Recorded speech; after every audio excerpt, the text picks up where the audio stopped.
ভারতীয় সঙ্গীতের আকাশে নেমে এসেছে গভীর শোকের ছায়া। নিভে গেছে এক উজ্জ্বল নক্ষত্র। কিংবদন্তি কণ্ঠশিল্পী আশা ভোসলে আর নেই। 12 এপ্রিল মুম্বাইয়ের ব্রিজ ক্যান্ডি হাসপাতালে চিকিৎসাধীন অবস্থায় শেষ নিঃশ্বাস ত্যাগ করেন তিনি। মৃত্যুকালে তার বয়স হয়েছিল 92 বছর। পরিবারের পক্ষ থেকে তার ছেলে আনন্দ ভোসলে এই দুঃসংবাদ নিশ্চিত করেন।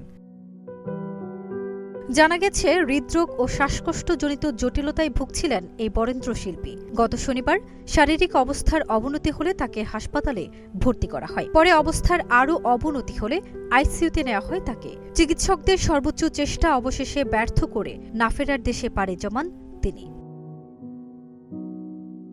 1933 সালে সঙ্গীতময় মঙ্গেশকর পরিবারে জন্ম নেয়া আশা ভোসলে খুব অল্প বয়স থেকে গানকে জীবনের অংশ করে নেন। 1940-এর দশকে তার পেশাদার সঙ্গীত জীবনের শুরু, আর 1950 দশকে বলিউডে নিজের শক্ত অবস্থান তৈরি করেন।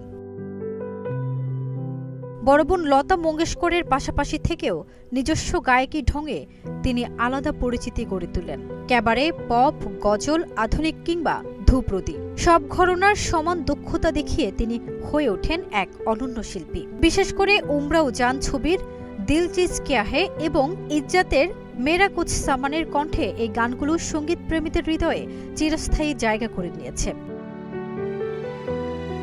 দীর্ঘ 7 দশকের ক্যারিয়ারে তিনি অর্জন করেছেন একাধিক ফিল্মফেয়ার পুরস্কার ও 2 বার জাতীয় চলচ্চিত্র পুরস্কার। তার কণ্ঠে গাওয়া হাজারো গান আজও বিভিন্ন প্রজন্মের শ্রোতাদের আবেগ ছুঁয়ে যায়। ফারজানা নিকিতা, নাগরিক প্রতিদিন।